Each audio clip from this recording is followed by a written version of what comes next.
നമ്മളിപ്പോൾ ഉള്ളത് തലസ്ഥാനത്തെ, പ്രത്യേകിച്ച് പാളയത്തെ ക്രിസ്ത്യൻ പള്ളി അങ്കണത്തിനുള്ളിലാണ്. തലസ്ഥാന നിവാസികൾക്കറിയാം, പ്രധാനപ്പെട്ട 3 ആരാധനാ കേന്ദ്രങ്ങൾ ഒന്നിച്ചു ചേരുന്ന സ്ഥലമാണ് ഈ പാളയം പ്രദേശം.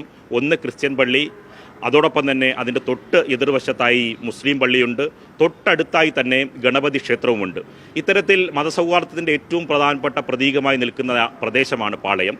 ഇന്ന് ഈ പള്ളി അങ്കണത്തിനുള്ളിൽ, ഈ ക്രിസ്ത്യൻ പള്ളി അങ്കണത്തിനുള്ളിൽ വരാൻ കാരണം, ഈ വരുന്ന ഞായറാഴ്ച ഈ ക്രിസ്ത്യൻ പള്ളിയുടെ പൊതുപ്രാർത്ഥനാ സമയക്രമത്തിൽ, പകൽ പ്രാർത്ഥനയുടെ സമയക്രമത്തിൽ മാറ്റം വരുത്തി. അതിന് കാരണം ഈ പള്ളി അങ്കണത്തിലും പുറത്തും ഏറ്റവും പ്രധാനപ്പെട്ട ആറ്റുകാൽ പൊങ്കാല നടക്കുന്ന ദിവസമാണെന്ന്, അതുകൊണ്ട് അന്നത്തെ ഈ പൊങ്കാല അർപ്പിക്കാൻ വരുന്നവർക്കുള്ള സൗകര്യം, അവർക്കുള്ള ക്രമീകരണത്തിൻ്റെ അടിസ്ഥാനത്തിലാണ് ഈ ക്രമീകരണം, പ്രാർത്ഥനാ ക്രമീകരണത്തിൽ മാറ്റം വരുത്തിയത്.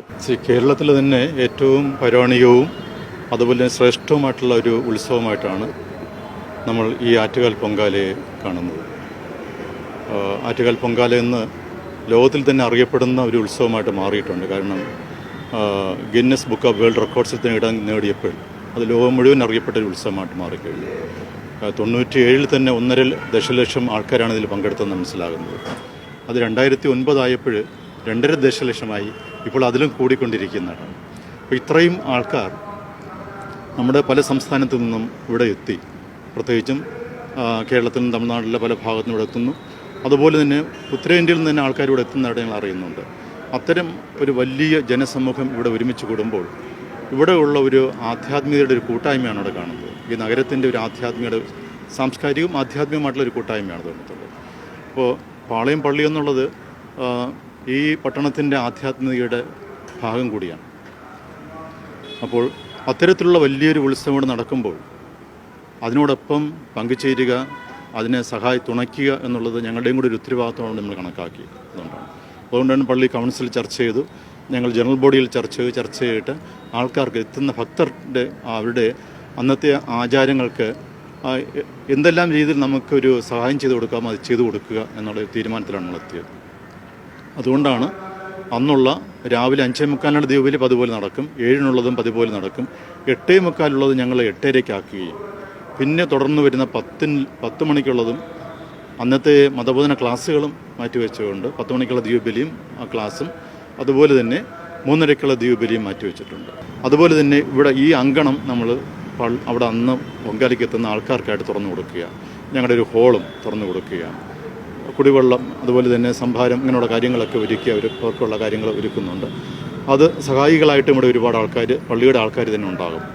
അപ്പോൾ അത്തരത്തിലുള്ള ഒരു മതസൗഹാർദ്ദം ഞങ്ങളുമായിട്ട്, ഇവിടുത്തെ ഉള്ള എല്ലാ മറ്റു ആൾക്കാരുമായിട്ട് ബന്ധം നമുക്കുണ്ട്.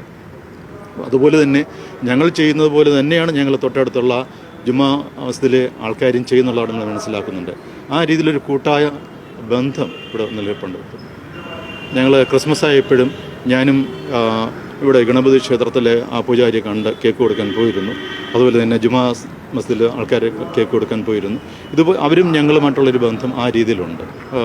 മനുഷ്യൻ ആത്യന്തികമായിട്ട് എല്ലാം ഒരു സ്ഥലത്തോട്ടാണ് യാത്ര ചെയ്യുന്നത്, ഒരു പരമ്പരയിലോട്ടാണ് യാത്ര ചെയ്യുന്നത്. അപ്പോൾ അത് ആ സൗഹാർദ്ദത കൂട്ടി ഇണക്കുക, ജനിച്ചു വളർന്ന മതങ്ങൾ വ്യത്യസ്തമാണെങ്കിലും മനസ്സൊന്നാകുക എന്നുള്ളതാണ് ഏറ്റവും പ്രധാനപ്പെട്ട കാര്യം. പ്രത്യേകം അതുപോലെ നമ്മുടെ ഈ നാടിൻ്റെ മക്കളാണ് നമ്മൾ, ഈ ഒരു പട്ടണത്തിൻ്റെ മക്കളാണ് നമ്മൾ. ആ ഒരു ബോധ്യം കൂടെ നമ്മൾ ഉണർത്തിയെടുക്കുക എന്നുള്ളതാണ്. അതിലൂടെ മറ്റ് പല ഭിന്നതകളിലൂടെ നമുക്ക് നഷ്ടപ്പെട്ടു പോകുന്ന സൗഹാർദ്ദങ്ങളെയും നന്മകളെയും വീണ്ടും ഇത്തരം ഒരു ആധ്യാത്മിക അടിത്തറയിൽ നിന്നുകൊണ്ട് ഇണക്കിയെടുക്കാൻ, അതൊന്നുകൂടെ പുനഃസൃഷ്ടിച്ചെടുക്കാൻ നമുക്ക് സാധിക്കുന്നതാണ്. തീർച്ചയായും പാളയം ക്രിസ്ത്യൻ പള്ളിയുടെ വികാരിയായിട്ടുള്ള ഫാദർ വിൽഫ്രഡ് ആണ് ഇത് സംബന്ധിച്ച വിശദീകരണം നൽകിയത്.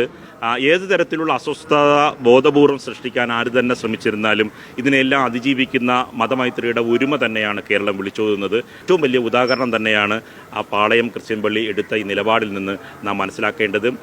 ക്യാമറാമാൻ ബിച്ചു പൂവച്ചലിനൊപ്പം നിർഭൻ ചക്രവർത്തി, കൈരളി ന്യൂസ്, തിരുവനന്തപുരം.